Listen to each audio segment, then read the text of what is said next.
5, sessão 2, aula 19, assuntos complementares. Essa parte eu acho muito importante, gente, muito importante. É muita história da sua igreja aí também, da nossa aqui, e do que isso acontece hoje. O convite ao altar para aceitar Cristo como o Senhor e Salvador. É comum fazer, né? O apelo? Faz o apelo? Apelo, né? É. Como parte da liturgia de muitas igrejas, há o evento do apelo ao pecador. Como surgiu? É bíblico? Quem começou? Dá realmente resultado? Você também é fruto de um apelo?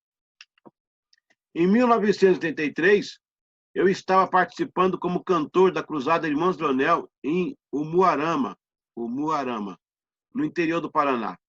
Como era o primeiro dia da cruzada, chegamos um pouco em cima da hora. Fomos ao hotel, onde nos arrumamos rapidamente, pois o serviço já estava na iminência de iniciar-se. O serviço aqui é culto, na minha cabeça é serviço, culto. Ao sair do carro e subir a rampa que dava acesso à nave central, fui interpelado por um dos diáconos que estava organizando a multidão. Tinha muita gente, na verdade. Ele fez um sinal e me perguntou: "Você já é salvo?" Na entrada. Eu respondi, perplexo pela surpresa da pergunta. Creio que sim, até hoje pela manhã. Na verdade, eu sou Eliseu Gomes, o cantor da cruzada. Então ele me disse: "Você pode ir pela ala direita, que é a entrada do altar." Quando eu me dirigi à entrada, deu tempo de ouvir ele perguntando a um casal que vinha logo atrás de mim: "Vocês já são salvos?" E o casal, meio conturbado pelo estilo da pergunta, respondeu: "Bom, meu senhor, somos católicos e fomos convidados por uma sobrinha nossa que pertence a esta igreja." Neste momento, eu me assustei, pois o diácono disse: "Ah, então são pecadores, né? E os pecadores podem vir por aqui, pois há um banco reservado para vocês lá na frente." Desse jeito.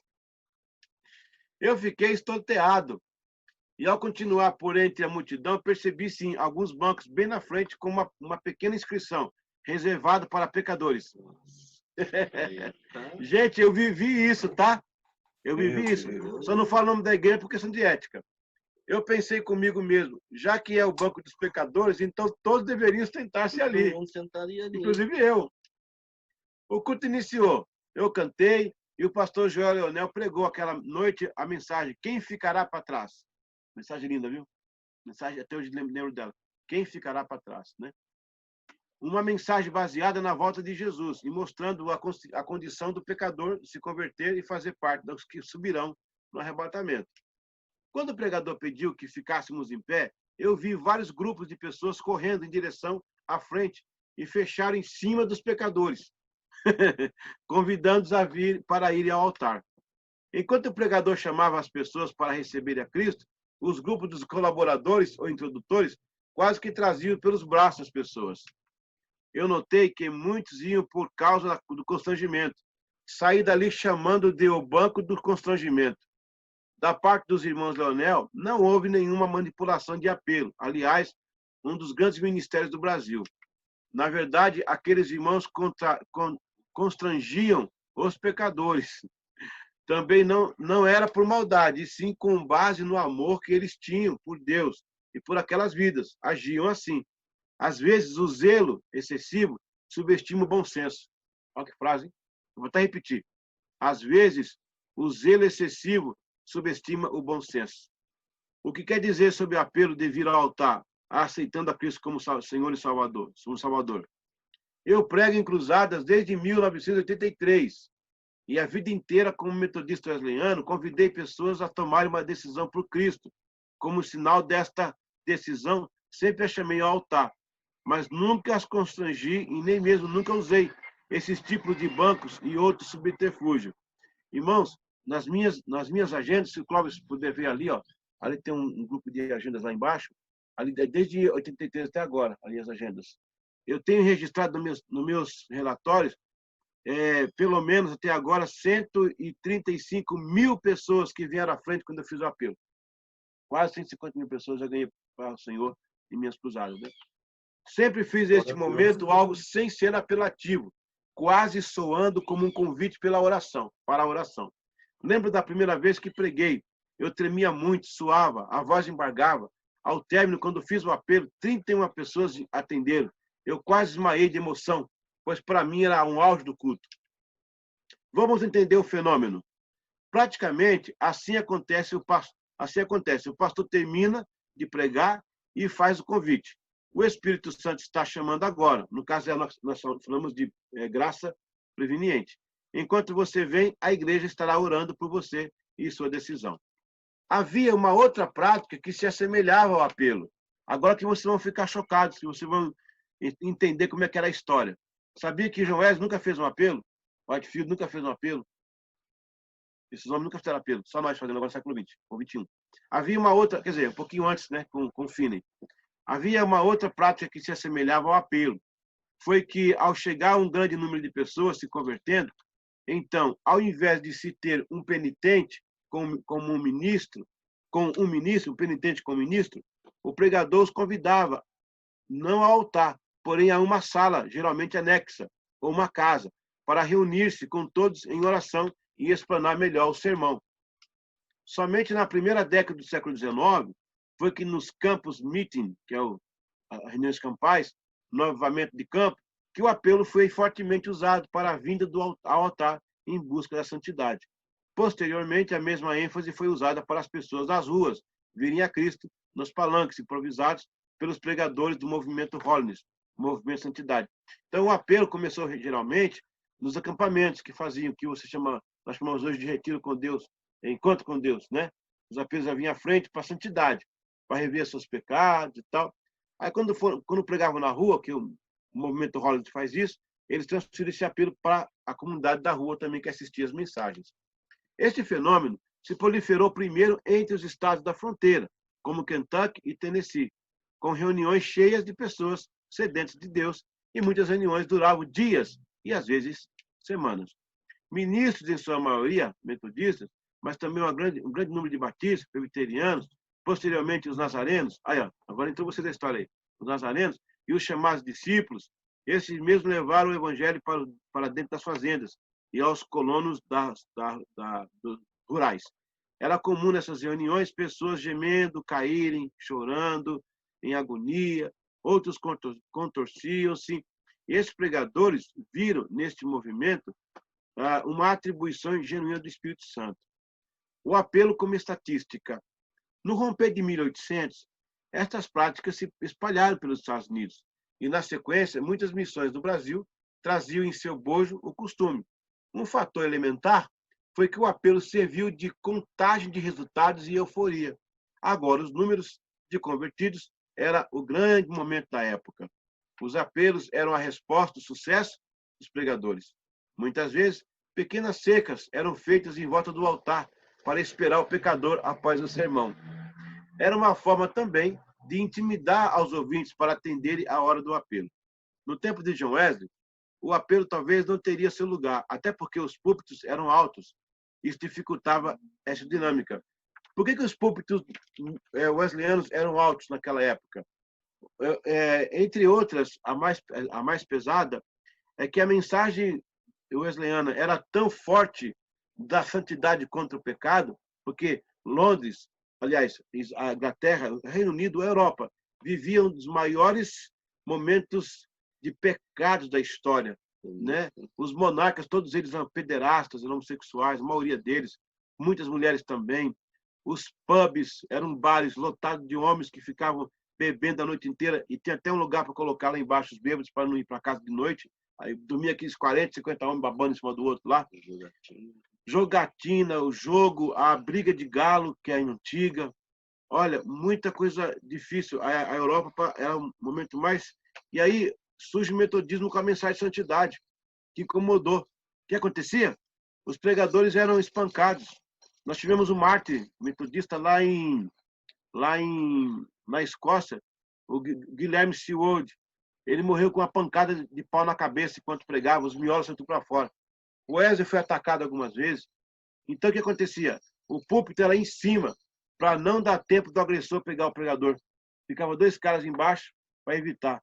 Hoje o púlpito baixou porque também ninguém condena mais nada. Ninguém provoca mais nada, né? Tudo bem. É só uma alegoria para aproveitar o tema, né? Não só por causa disso, né? E também os templos não tinham janela para evitar as pedradas e os varapaus, né? Hoje a gente abre escancara, também não tem quem não se opõe a nada. Não é só por isso, é só aproveitando o gancho da crítica aí.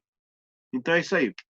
Com o passar do tempo, a introdução ao apelo, o púlpito abaixou e agora podia ter uma plataforma. Já nos anos de 1886 em diante, uma cerca pequena foi incrementada para desafiar os pecadores, tipo aquele banco que vi em Umuarama, lembra? De acordo com o historiador Thomas Kidd, o pregador metodista Peter Cartwright descreveu um encontro campal em 1806. O altar estava cheio de gente transbordando em lamentos. Outro pregador metodista contou detalhadamente o momento em que o cercado estava tão cheio de gente que as pessoas não tinham possibilidade de fazer qualquer movimento lateral, mas estavam literalmente cambaleando em massa. Eu já vi isso aí, rapaz. Eu preguei lá em Recife, no Parque do Carmo, para 104 mil pessoas. E quando eu terminei de pregar, que eu fui orar, caiu 24 pessoas endemoniadas no meio da multidão. E o movimento que fazia assim, parecia uma folha de água, parecia uma água, aquela multidão. Primeiro que quando você prega para 10 mil pessoas acima, você sente o cheiro de carne no ar. Entendeu? É interessante.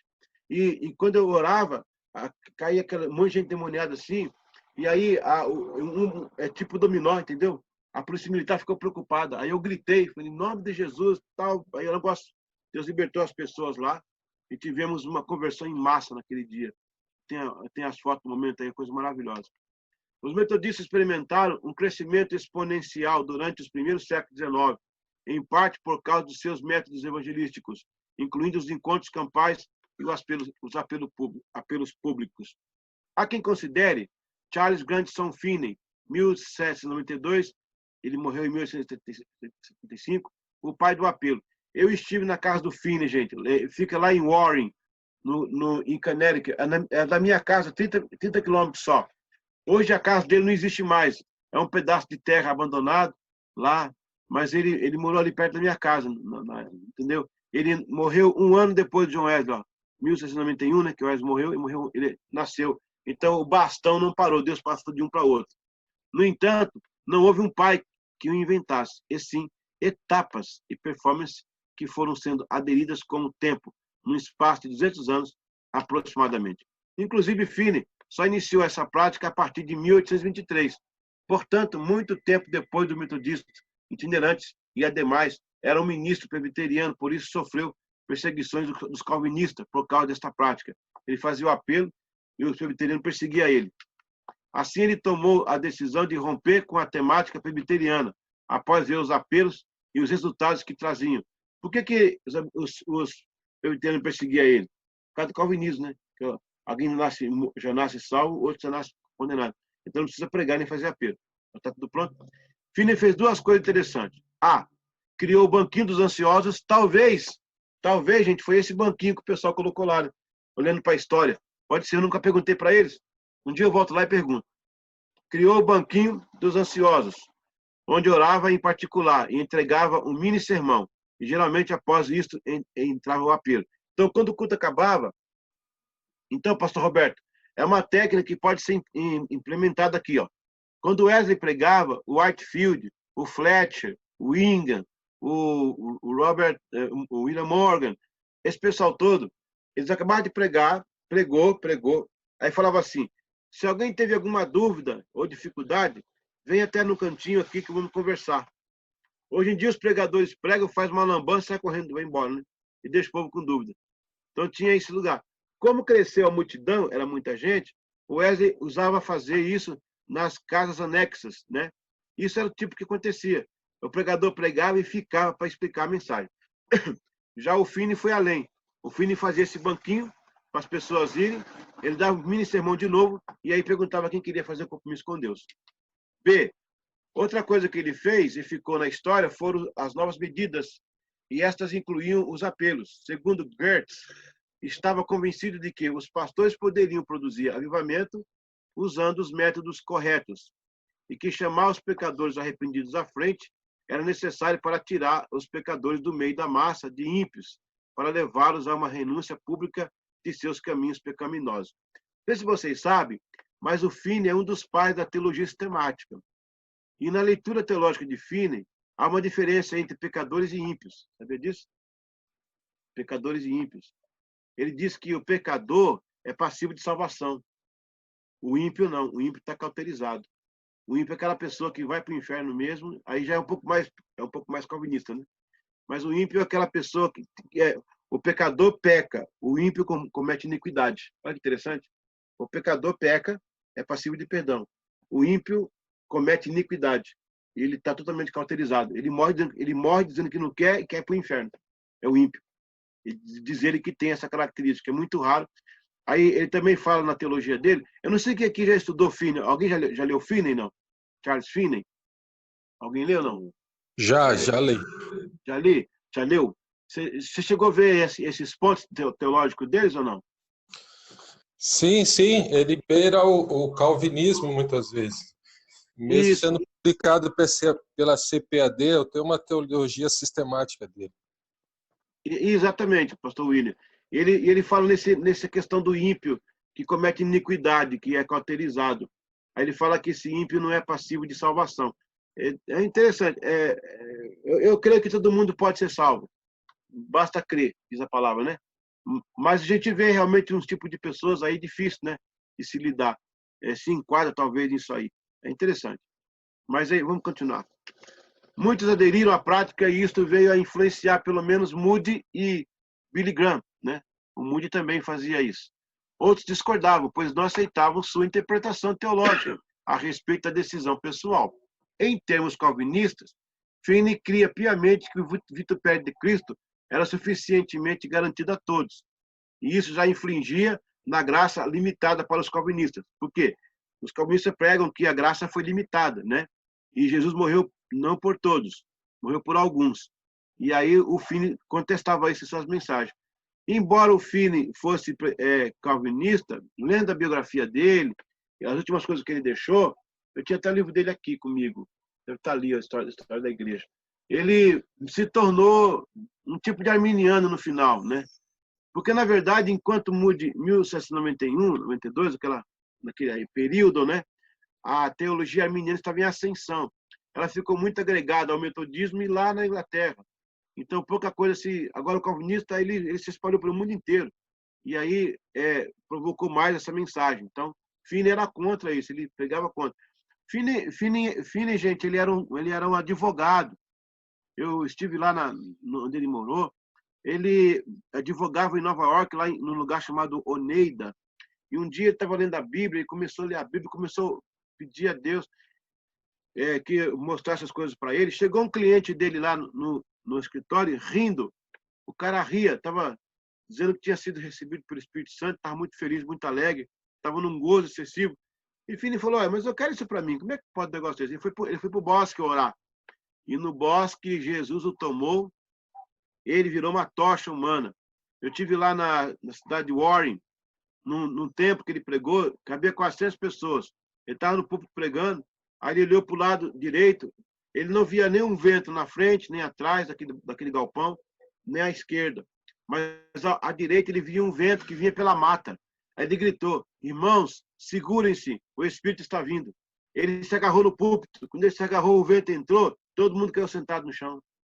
O poder de Deus varreu aquele lugar. Interessante. Também estive com o doutor, eu estive com o Myers, tá aqui a foto dele. Eu estive com o Joseph Myers. Joseph Myers, ele é um tataraneto de um homem que estava naquele culto, pecadores nas mãos do Deus irado. Oh, glória! Quando aquele homem, o Jonathan Edwards, pregou uma mensagem, aqui é o local onde o Charles Finney pregava, né? Deixa eu ver aqui, mas eu quero pegar aqui o Sr. Myers. Rapaz, eu consegui achar um descendente de um cara que estava no culto que pregou o Jonathan Edwards. Aqui é o local onde nasceu o Charles Finney. Hoje é uma mata abandonada. Essa aula é chique, cara. Essa aula aqui te ensina e mostra aqui as coisas. De primeira. Aí, ó. É um monumento erigido pelo governo americano. Já pensou? Esse aqui é o prefeito da cidade. Eu cheguei nesse local e encontrei esse local aqui abandonado, cheio de esterco de vaca, de cavalo. Era uma fazenda. Aí eu fui na prefeitura reclamar. Eu era pastor metodista, eu tinha minha credencial americana, tinha minha credencial da Federação Americana de Pastores. E aí eu falei, eu quero falar com o prefeito, eu quero dizer ao prefeito para limpar, não sei o quê. Deu uma bronca. Era esse cara. Ele falou, eu sou o prefeito. O que está acontecendo? Eu falei, rapaz, aqui nasceu o Finney, ele não brinca. Você precisa conhecer a história, rapaz. Aí ele foi lá, mandou limpar, hoje é um local turístico da cidade. Eu fico feliz. Essa é a igreja que ele pregou, ele mandou se segurar, e o Espírito Santo vinha, e caiu 400 sentados no chão. Ela foi reformada, mas é esse estilo aí, dessa época. Aqui é a placa de Warren, da cidade dele, né? Aqui está na placa, tudo bonitão aí. Essa é a casa dele. A casa dele, como é que tá? A casa que Finney morou, gente. Abandonada assim, ó. Desse jeito aí. É o local onde ele viveu. Essa aqui mais de perto a igreja que ele pregou, né? Glória a Deus. Eu encontrei um outro aqui. Cadê o seu Myers? Aqui, ó. Gente, olha aqui. Esse é o local dos pecadores nas mãos do Deus irado. Aqui, ó. Esse é o local. Pecadores nas mãos do Deus irado. Nessa pedra era um púlpito. Hoje é um jardim. O pessoal cuida lá. Então, eu fui nessa pedra aí. Eu também ajoelhei para orar aí. Nesse lugar aí, gente, 24 horas as pessoas param para orar. A história diz que enquanto ele pregava, eu fiz uma reportagem também lá, ó. Enquanto ele pregava, em volta da igreja, as pessoas caíam, não conseguiam andar, perdiam as forças, mas ficavam conscientes. Era só o poder de Deus que invadia aquela região lá. Eles não podiam andar. Hoje em dia a gente prega, quem cai é a gente, né? Ó, essa aqui é a igreja que ele pregou, também lá, é uma igreja congregacional. Essa é a pedra da fundação, pecadores na mão do Deus irado, glória a Deus. E deixa eu ver se eu acho aqui o seu Myers. Peraí. Esse cara teve... Isso aqui eu estava na porta da Universidade Yale. Eu estou fazendo um curso lá agora. Deixa eu ver se eu acho ele aqui. Encontrei. Olha, gente, esse cara aqui é descendente, gente, de um homem que estava na reunião dos pecadores na mão do Deus irado.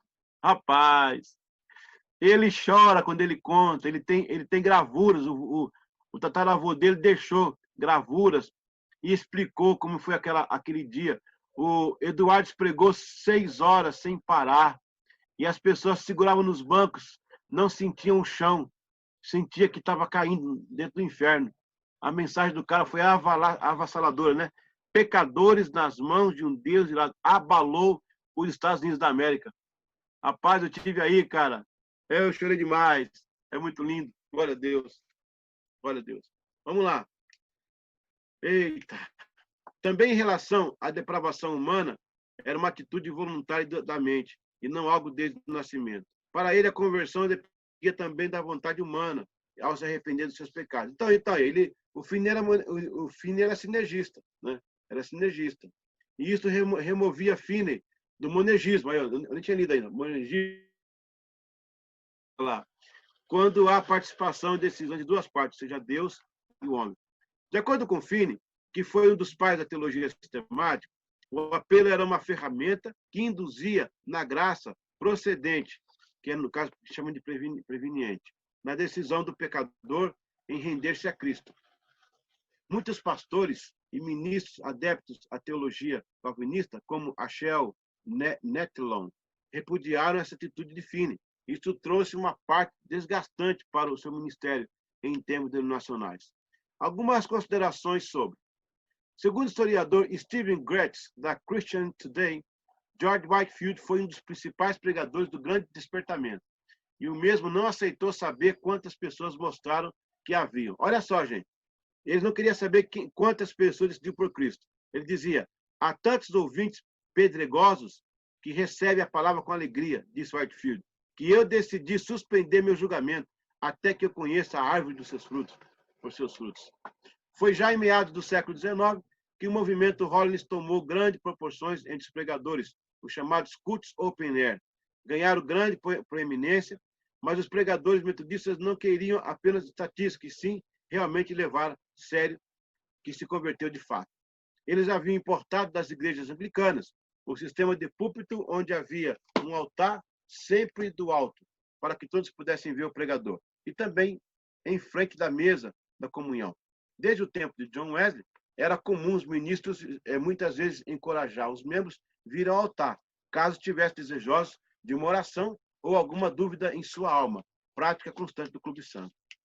A prática firmou-se de vez quando, no ano de 1801, o pastor metodista Peter Cartwright garantiu que as mulheres teriam assento no altar caso orassem com convicção por uma decisão.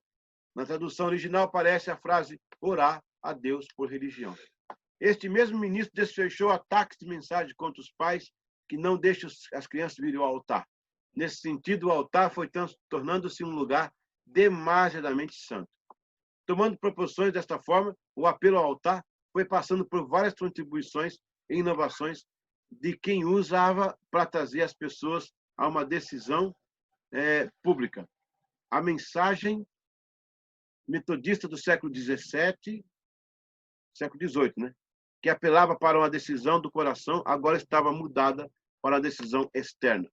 No Sul, especialmente entre 1878 a 1946, os apelos do altar tornaram-se um elemento básico, prático, decisivo no costume dos batistas. Temos, portanto, o grande pregador batista, Billy Graham, aliás, considerado o pregador do século XX, que muito utilizou o chamado ao altar em suas centenas de cruzadas através do mundo inteiro. Já as igrejas evangélicas e reformadas foram aos poucos abandonando a esta prática à medida em que o apelo incorporava o chamado avivamento pentecostal. Segundo eles, a chamada altar não possui base bíblica. Ou seja, não era uma prática litúrgica no primeiro século. Está vendo que interessante isso aí, gente? E que frases como vinde a mim os que estáis cansados, ou deixar vir a mim os pequeninos, não necessariamente caracterizavam um apelo ao altar em si, até porque não havia altar, e sim era casas e cultos primitivos. Interessante isso aí, nesse ponto. Também acusaram ser o apelo uma das famosas novas medidas, idealizadas pelo pregador Charles Grandson Finney, no decorrer do segundo despertamento espiritual. O escritor Williamson Nevin acusou Finney de ser incentivador desta prática. Em seu trabalho The Anxious Bench, 1943, chegou a declarar que Finney começou a usar a tática do banquinho ansioso para convidar os não crentes para orar por suas vidas, mas que usava isso como uma ponte emocional para trazê-los ao altar. Eu vi um pregador fazer assim no culto. Quem não é evangélico aqui, levante a mão. Pode baixar. Quem de vocês ama a Deus? Levantar a mão de novo. Vem até o altar. Então faça comigo oração. Eu aceito Jesus. Bom, isso aí não dá, né? Não tem. Nevin ainda disse que o fato de trazer uma pessoa à frente não significava conversão, que depois de várias cruzadas admitiam-se um número festivo de convertidos, mas no decorrer dos dias mostravam-se ter sido falsos no levantar das mãos e o seguir no corredor até o altar.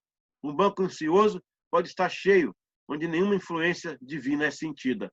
Centenas de conversões podem ser realizadas através do processo de conversão de banco ansioso, e ainda assim seu último estado pode ser pior que o primeiro, afirmou Nevin. No entanto, Moody, desde 1835, e o próprio Billy Graham, desde 1860, também empregaram convites para chegar à frente à sala de pregação. Justin Taylor disse que aos domingos eram comuns na espera de ir ao altar como fosse bater a trilha da serragem. Billy Graham sempre usou um dos melhores convites que já se viu. Seus amigos vão te esperar, venham.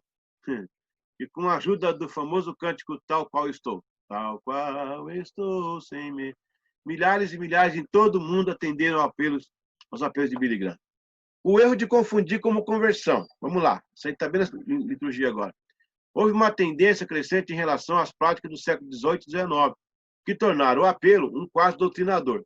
O interessante é que a terminologia chamada de altar, chamada ao altar, quase nunca foi usada no século XIX, a não ser em um outro tipo de apelo, bem mais modesto, porém litúrgico, nas reuniões metodistas que eram chamadas à adoração.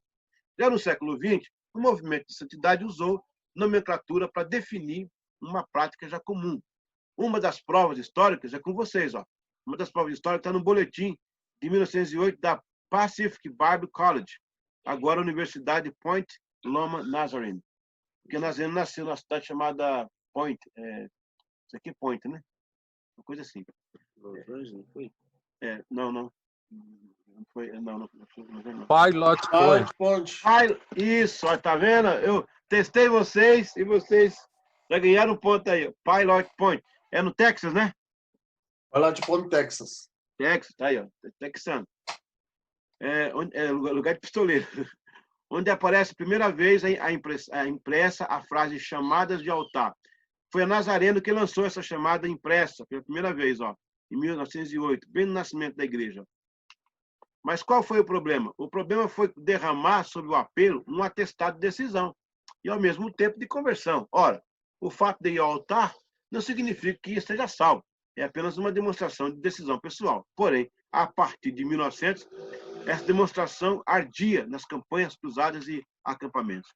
Com o passar do tempo, foram descobrindo que George Whitefield estava correto ao recusar saber quantos se converteram e nem mesmo os convidaram à frente, e sim observar o que acontecia após a reunião e o rumo que as pessoas iriam escolher e caminhar. Os apelos passaram a ter uma ideia de exibicionismo em números estatísticos para medir o sucesso de um pregador. Igreja ou cruzada, ou mesmo o que acontece hoje com um tal número de membros. Ao ponto de quase ninguém mais se preocupar com o verdadeiro trabalho do Espírito Santo. Gente, eu falei que eu tenho um número de pessoas que vieram a Cristo, mas eu não divulgo não, tá? Eu só comentei aqui na aula, não faço bandeira de estatística com isso, não. Só comentei com vocês aqui, porque a gente está num lugar íntimo, né? E nem mesmo se houve mudança das vidas que vieram à frente. A ênfase passou a ser número de decisão por apelo. Agora vamos para o equilíbrio, né? Não há nada errado em fazer uma chamada ao altar, desde que seja debaixo de uma ética e profundo respeito espiritual. No momento em que se banaliza, a usar-se para outros meios de sensacionalismo, então perde-se o foco. O que há de errado em professar a fé publicamente? Em Mateus 10, 32, 33, vê-se claramente a beleza da confissão pública. A sensatez nos direciona à ética e à modéstia. Constrangimento não são bem-vindos, e a obra que o Espírito Santo faz não é um apelo, determina a eficácia. A decisão de fazê-lo consiste em apenas uma forma do pecador sentir-se numa escolha afirmada, mas não deve ser ênfase que o apelo foi o fator principal. O Espírito Santo ainda continua sendo o verdadeiro ganhador de vidas. O que deve se evitar, então? Jamais deve-se deixar que o fato vir à frente resolve-se tudo.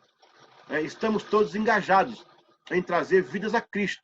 Todavia, de uma forma concisa, coerente e desvencilhada de qualquer artimanha. Vir pelo corredor do tempo não significa uma tal renúncia ao pecado e um profundo comprometimento com o discipulado. Há um corredor mais longo que é da graça, o caminhar para a vida nova em Cristo. Muitos que foram pegos pelos corredores escorregaram para o inferno, e outros que nunca passaram pelos corredores subiram os portais da glória. Andar em corredor precisa ser o começo de um andar com Deus, em graça e misericórdia. Precisa ser o iniciar de um diálogo mais comprometido sobre graça, fé e discipulado. Não só fé e discipulado. Só assim, creio eu, que Deus honrará aqueles que de fato caminharam pelo corredor da abnegação, da cruz e do serviço cristão.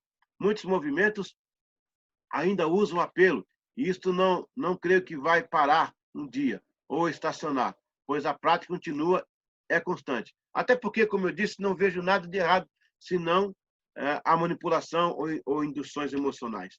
Se também não há a intenção coercitiva espiritual ou subterfúgio sensacionalista, então não consigo ver um erro, não mesmo. Pregadores desde o tempo de Finney, passando por Dwight Lee Mahmood, T.L. Osborne, Nilson Amaral Fanini, Ernesto Nini, Rex Humbard, I.E. Ávila, Didi Ávila, Manuel de Mello, Jimmy Swaggart, Billy Graham, Mário Lindstrom e tantos outros, continuaram a usar o chamado do altar. Seja chamada for simples como o Evangelho, amém. Goetz ainda salienta que, se Moody usasse o método de Finney com entusiasmo, ele teve o cuidado de não implicar com o ministro possa causar a salvação, independentemente dos métodos utilizados. Não é a nossa força que queremos, disse ele aos seus conselheiros voluntários, Não é nosso trabalho fazê-los acreditar. Esse é o trabalho do Espírito. Não posso converter homens, só posso proclamar o Evangelho. O historiador Lamoury disse que muitos discordavam do apelo porque alegavam que o chamado para uma manifestação em público era confundida com uma real mudança interna. Mesmo com todas as críticas, o sistema de apelo continuou com força, tornou-se um artefato permanente no evangelismo americano, brasileiro e latino. Veja as imagens da cruzada de Billy Graham, de Jim Swagg, Luiz Palau, Irmãos Leonel, Nick Cruz, tantos outros, na televisão para reconhecer o que Finney classificou como uma novas medidas, tornou-se medida permanente. Quem jamais esquece a voz de Billy Graham? O que Billy Graham dizia? Come on, everybody. Step down. Desçam, venham todos, desçam aqui. Eu quero que vocês o façam. Se você estiver com parentes e amigos, eles vão esperar por você. Os ônibus vão esperar por você. Cristo percorreu todo o caminho da cruz porque ele o amava. Certamente você pode dar alguns passos e dar a sua vida a ele. Rapaz, até eu queria agora aceitar Jesus. O Dene quase converteu agora ali, ó. Que coisa linda. Que coisa linda. Demais, né? Eu me emociono, cara. Hoje não é mais a remota Kentucky. Atualmente são os modernos estádios. As carroças cobertas, hoje são ônibus e metrôs. O peito falante, o megafone, deu lugar aos altíssimos e potentes sistemas de som. Os palanques de palafitas, hoje são enormes estágios de ferros, alumínio e aço. Mas o apelo ainda é o mesmo e continua do mesmo jeito. E cá entre nós, é inegável o número incontável de histórias de pessoas que um dia vieram à frente aceitando Jesus como Salvador. Quantos ficaram em pé e ergueram suas mãos, caminharam até a frente e chegaram ao altar, respondendo ao apelo, choraram e permaneceram. Eu vi muito acontecer isso. Eu já preguei, gente, nas minhas cruzadas, e vi africanos se converter, inglês, brasileiros, aleluia, americanos, portugueses. Preguei em Portugal num lugar chamado Bombeiros Novos, um ginásio. Enquanto eu pregava, uma mulher tinha um câncer, uma papa assim, ó. Na pregação, ela foi ficando molhada, começou a molhar. No final da mensagem, desapareceu o câncer dela, estava totalmente curada. Glória a Deus. Quando eu fiz o apelo, ela correu e se jogou na frente do altar. Glória a Deus. Eu pregava numa cidade de Minas Gerais, interiorana, com mais de 2.000 pessoas na praça, e Deus me disse, existe hoje aqui um homem, eu não sabia que ele estava lá, né? E que tem diploma, que tem um anel no dedo, que tem o mais importante da cidade, mas você é miserável sem Cristo. E era assim, estava lá um cara importante. Quando eu fiz o apelo, ele levantou as mãos para o céu e gritava, minha alma está em agonia, minha alma está em agonia. E atrás dele veio a multidão se convertendo a Cristo. Glória a Deus. Glória. Aleluia. Apelo sim, manipulação não. Trabalhar do Espírito Santo sim, armadilhas dos homens não. Gente, é muito bom trabalhar com o Espírito Santo. Muitas vezes eu estou pregando assim, e ele fala assim, continua aqui. Ah, aquela pessoa está recebendo. Ele fica eufórico. O Espírito Santo parece uma criança. Ele fica eufórico. Ele me avisa. Às vezes eu estou no meio, no final da mensagem, ele fala, termina agora. Agora tem corações abertos. E eu termino ali. E quando eu jogo a rede, eita, tem muito peixe. Essa que é maravilhosa. Aleluia.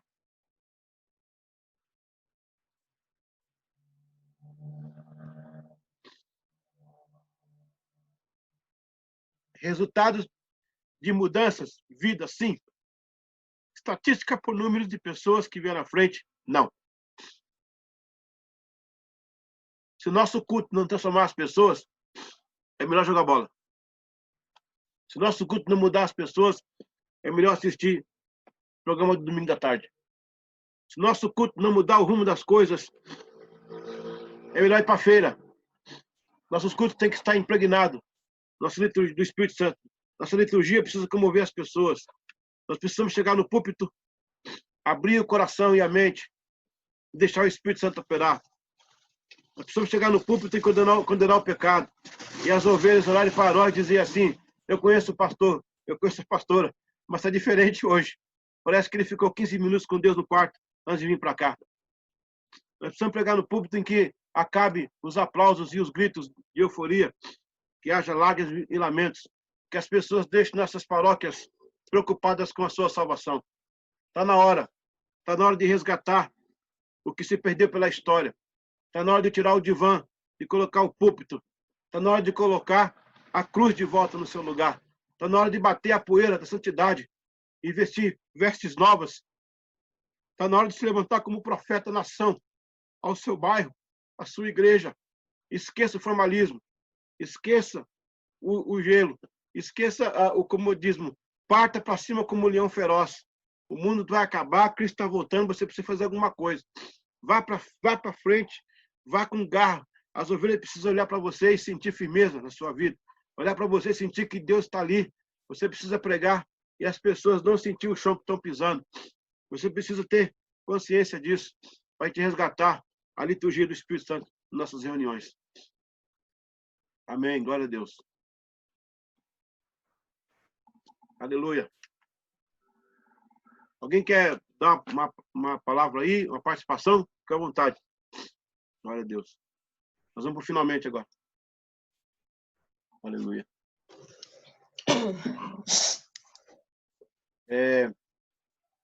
Vamos fazer uma oração, né? Amém. Amém. Obrigado, Espírito Santo. Obrigado, Espírito Santo, Aleluia. pelo teu mover nesta manhã em nossas vidas. Amém, Jesus. Devolve-nos o fogo, Espírito Santo. Uhum. Devolve-nos o coração abrasado, aquecido. Amém, Jesus. Que a nossa mensagem seja uma espada, mas de fogo. Amém, Ela venha cortar os Senhor. corações, que ela venha impactar o bairro. Que as pessoas não venham para os nossos cultos por causa do Facebook, nem por causa da propaganda do Instagram, mas porque sente que tem algo naquela igreja. Amém, Jesus. Derrama, Senhor, um espírito de arrependimento no nosso bairro. Que os vizinhos, Amém, Jesus. que as quadras em volta sintam que naquela igreja há uma coisa que ela precisa. E é o arrependimento. Aleluia. Nós pedimos perdão, Senhor, Amém. por muitas vezes negociar o púlpito com Sim, mensagens pessoais, com mensagens enviadas para atingir pessoas. Opa, Queremos levantar as mãos como uma criança no berço, pedindo comida sem poder comer. Sim. Sentir que o Senhor cuida de nós. sim, Deus. Transforma o nosso ministério, Senhor. Opa, é verdade. Transforma a nossa palavra. Amém. Dá-nos graça nesta manhã, Pai. Sim, Deus, Possamos verdade. voltar, Senhor. Aquela sede nazarena, aquela sede de santidade, aquela sede wesleyana, Sim, Deus. de incomodar os locais que passavam os pregadores. Amém. Opa, É verdade. preciso incomodar, Senhor. A gente já passou demais a mão, já carenciou demais o pecado. É preciso denunciá-lo de vez. Opa, é verdade. Nos ajuda, Senhor. Nem que seja a última coisa que façamos na vida, mas deixaremos a terra como heróis de Cristo e não como covardes do inferno. Amém. Nossa voz, a nossa mensagem possa impactar a cidade. Que os nossos membros comecem a sentir o toque do Espírito Santo. E assim como essa doença que Aleluia. contagia, eles possam contagiar também os seus Sim, familiares. Deus. E um dia, os outros digam, olha, o que aconteceu com você? O que houve? Fruto do arrependimento. Muito obrigado, Pai, por esta manhã. Nos dê esta graça. Em nome de Jesus. Glória a Deus.